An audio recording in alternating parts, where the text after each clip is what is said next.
Trying to make sense of all the information swirling around healthcare can feel like, well, like being caught in a storm. Hmm. So much data, so many systems, and you're just trying to figure out what's truly important for things to get better and safer. It's a lot to navigate. It really is. Well, think of this as your calm in that storm. Today, we're taking a deep dive into a really foundational element of improving healthcare quality and safety: the crucial role of information and technology. Yeah, and we're focusing specifically on how quality healthcare is, well, built upon the principles of nursing informatics. Exactly. Our chat today, it draws from a detailed look at Chapter 15 of Nursing Informatics and the Foundation of Knowledge. Right. So our goal here is pretty straightforward. Yeah. We want to pull out the essential insights about what makes information really valuable in healthcare, how it fuels progress, Mhm. the technologies that directly contribute to keeping patients safe, the significant impact of human factors, we'll get into that, and the key organizations setting the benchmarks. Basically, equipping you, the listener, with the core knowledge without the overload. Exactly. We're aiming for clarity, actionable knowledge, giving you what you need without getting lost in the weeds.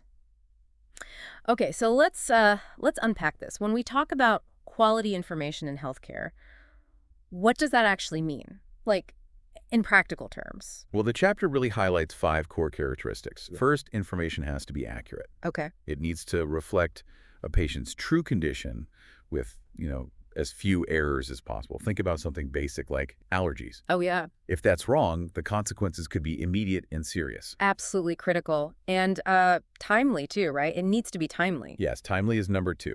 If there's a delay in getting, say, critical lab results, Right. that directly impacts care decisions happening right then and there. Makes sense. Then there's relevance. The data needs to actually apply to the specific clinical situation. So not just noise. Exactly.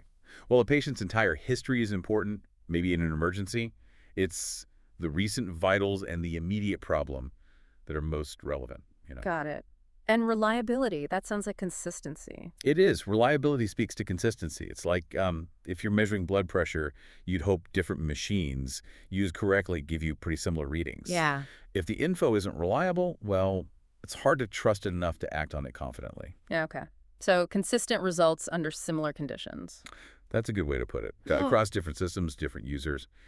And finally, completeness. Completeness, meaning everything important is there. Yes, all the necessary pieces of data will need to be present. For instance, if a patient's current medication list isn't complete, Ah, you could have a drug interaction. precisely, a harmful one. So, you see, it's not just about having data. It's about having data you can actually trust and use effectively right when it matters. So these 5 characteristics, accurate, timely, relevant, reliable, and complete, they aren't just like abstract ideas. They're really the groundwork for so much of the tech we see. Exactly right. These qualities are the very foundation. They support crucial things like clinical decision support systems, EHRs, electronic health records, Right. and all those quality reporting systems designed to improve how we deliver care. Okay, so we've got a good handle on what makes information good.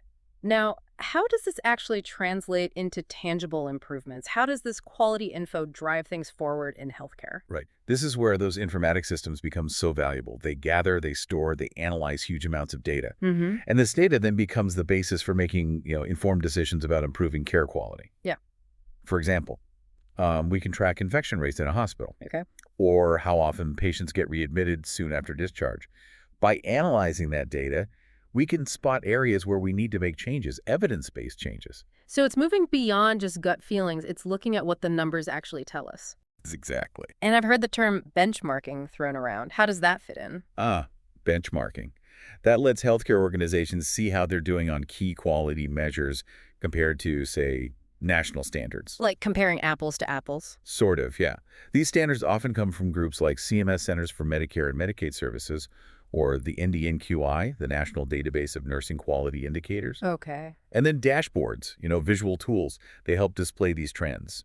Makes it easier for an organization to see where they're doing well and maybe where they need to focus more attention. That makes a lot of sense, seeing how you stack up. And what about those alerts? The pop-ups in electronic health records, are they part of this too? Absolutely. Those real-time alerts in EHRs. That's a direct application of quality information. Okay.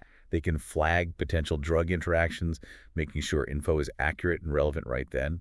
or highlight critical lab values that need immediate attention. Like a safety net. Kind of like built-in safety checks for clinicians, yeah. And automated reporting tools can also track how well staff are following best practices, like, say, hand hygiene rules. Ah, tracking compliance. Right, providing data that can then inform efforts to improve that compliance. So it's not just about collecting data, it's actively using it to prevent problems and ensure best practices are followed. Precisely. And what's also critical here is the feedback loop. Feedback loop. Yeah. Often these systems allow us to monitor the outcomes of changes we make.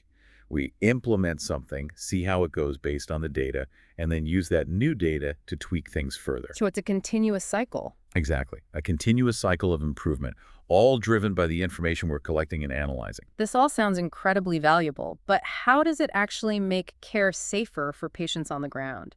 What specific technologies are really making a difference in building that safety culture? Well, there are several key technologies playing a vital role. We've already touched on clinical decision support systems, CDSS. Right. These systems give evidence-based prompts, reminders, right, to clinicians when they're making decisions. Like a helpful nudge. Kind of. Think of it like having an expert consult instantly available for guidance on, say, prescribing the right drug or considering a diagnosis based on the latest knowledge and that specific patient's data. So it uses that accurate, relevant data we talked about. Exactly. Tailored advice. Okay. Another really impactful one is barcoding and scanning. Specifically, barcoded medication administration, or BCMA. Ah, scanning the wristband and the medicine. Precisely. This helps ensure the 5 rights of medication administration every single time. Right patient, right drug, right dose, right route, right time. That seems crucial. It significantly lowers the risk of medication errors, which are, a huge safety concern. Yeah, I can imagine. Seems simple but effective. Yep. What about when doctors are actually ordering the treatment? But that's where computerized provider order entry, or CPOE, comes in. CPE. By having doctors and other providers enter orders directly into the electronic system, well, you cut down massively on transcription errors. No more trying to read messy handwriting. Exactly. And CPOE systems often have built-in checks, too.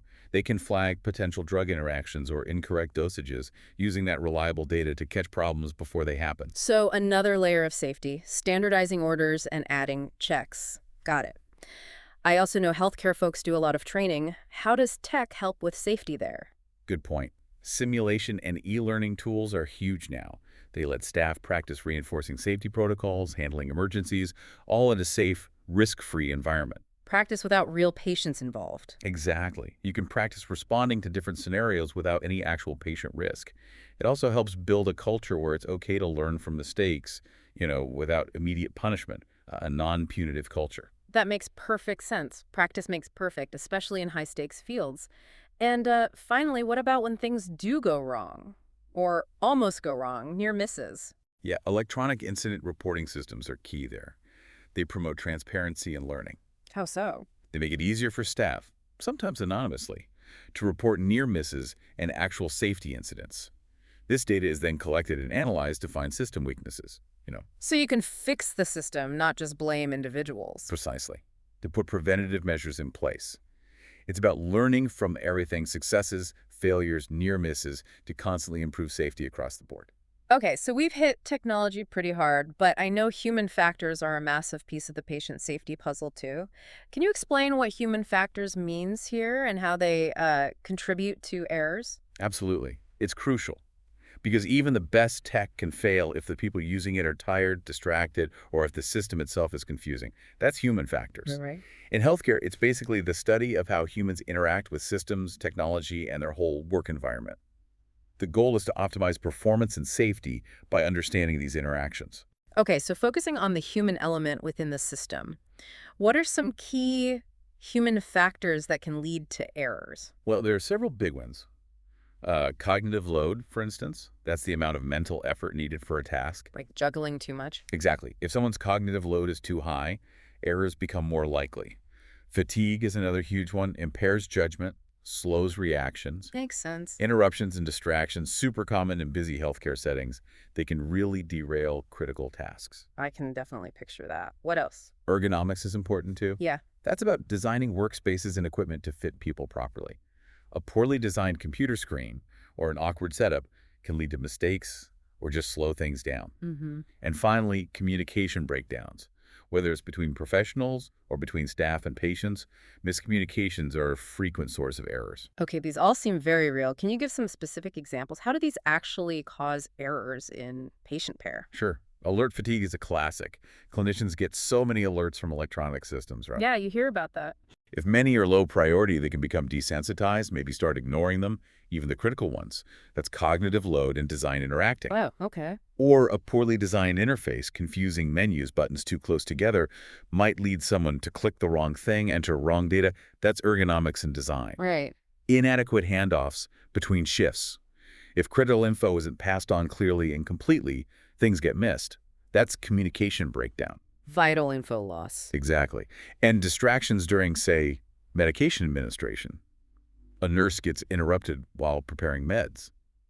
That can easily lead to the wrong drug or dose. Those examples really highlight the human side of potential errors. So what's the fix? What solutions address these human factors? Well, solutions often involve applying those human factors principles right back into the design. Okay. Streamlined interface design, making tech more intuitive, easier to use, that reduces cognitive load. Standardizing workflows for critical tasks, trying to minimize interruptions. That helps It too. makes sense. Standard procedures. Yeah. Training that includes ergonomics and usability principles helps staff interact better with their tools and environment. And honestly, promoting mindfulness and ensuring adequate rest for staff is crucial for fighting fatigue. So it sounds like designing the system to support the humans using it, rather than just expecting flawless performance under pressure. That's a great way to summarize it. Support the human element. Okay, let's shift gears just a bit. I know there are loads of organizations involved in setting the standards for all this stuff, the InfoSystems, the tech, even nursing informatics practice itself. Can you give us an overview? Who are the key players nationally and internationally? Absolutely. It's a whole ecosystem. Nationally, in the U.S., the American Nurses Association, the ANA, is vital. Okay, the ANA, what's their role? They define the scope and standards of nursing informatics practice, basically the professional framework for nurses in this field. Got it. Who else? Then you have the Office of the National Coordinator for Health Information Technology, ONC. ONC. Heard of them? Their big focus is overseeing health IT adoption nationwide and pushing for interoperability. Interoperability, making systems talk to each other. Exactly. Making sure different systems can communicate and share information effectively. They often work with groups like the ANA to ensure tech aligns with practice standards. So they don't operate in total silos. Ideally not. Then there's AHRQ, the Agency for Healthcare Research and Quality. IHRQ. They focus on research safety, quality, effective use of health IT. Their findings often shape best practices and standards. So they provide the evidence base. In many cases, yes. And let's not forget the National Institutes of Health, NIH. They fund a lot of biomedical informatics research, driving innovation. Okay, so that covers some key national players. What about the global scene? Internationally, you've got organizations like IMIA, the International Medical Informatics Association. AMA? They work to promote global collaboration and develop informatics standards worldwide. The World Health Organization, WHO, also plays a role. The WHO. They provide guidance to countries on integrating e-health and digital health standards into their public health strategies. Interesting. So setting international norms. Right. And then there's Health Level 7, International HL7. HL7 sounds familiar.